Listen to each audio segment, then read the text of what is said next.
میرے ابا کی جو فیملی ہے وہ فارسی اسپیکنگ، پرشین اسپیکنگ، امی کی ہے وہاں کی لوکل ہند کو، لیکن جب شادی ہوئی تو ابا علی گڑھ کے پڑھے ہوئے، امی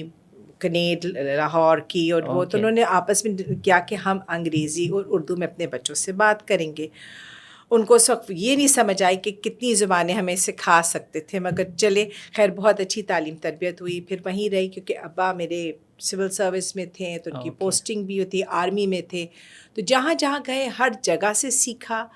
اور ساتھ کیونکہ فیملی اینسسٹرل ہوم میرا پشاور میں ہے تو وہ ساتھ دادی کا گھر، انہی کے ساتھ پلنا بڑھنا، خاندان، باتیں،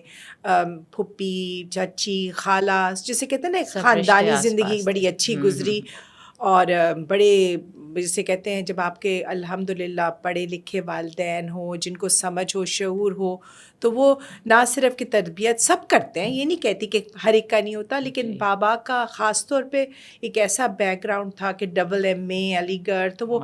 بہت اچھی باتیں کرتے تھے اور ہمیں سکھاتے تھے،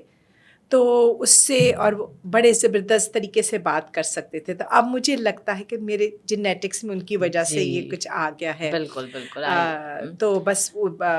خوبصورت جگہ تھی پشاور، پرانا زمانہ تھا، گھر میں بڑے درخت، پہاڑ، بہت خوبصورت جگہ تھی، ماحول بہت خوبصورت تھا اور بڑا سکون تھا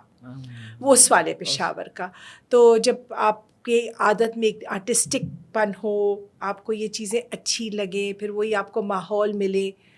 تو آپ اسی میں پڑھتے ہو، اچھی سیکیور لائف ہو، تو پھر آپ کے دماغ میں جگہ ہوتی ہے کہ آپ نئے نئے خیالات کے بارے میں سوچیں. اگر حالات اچھے نہ ہوں تو پھر اسٹرگلنگ ہوتی ہے، پھر آپ کے تو اس کی وجہ سے وہ جو کریٹیوٹی جو تھی وہ ابھر کے نکلی.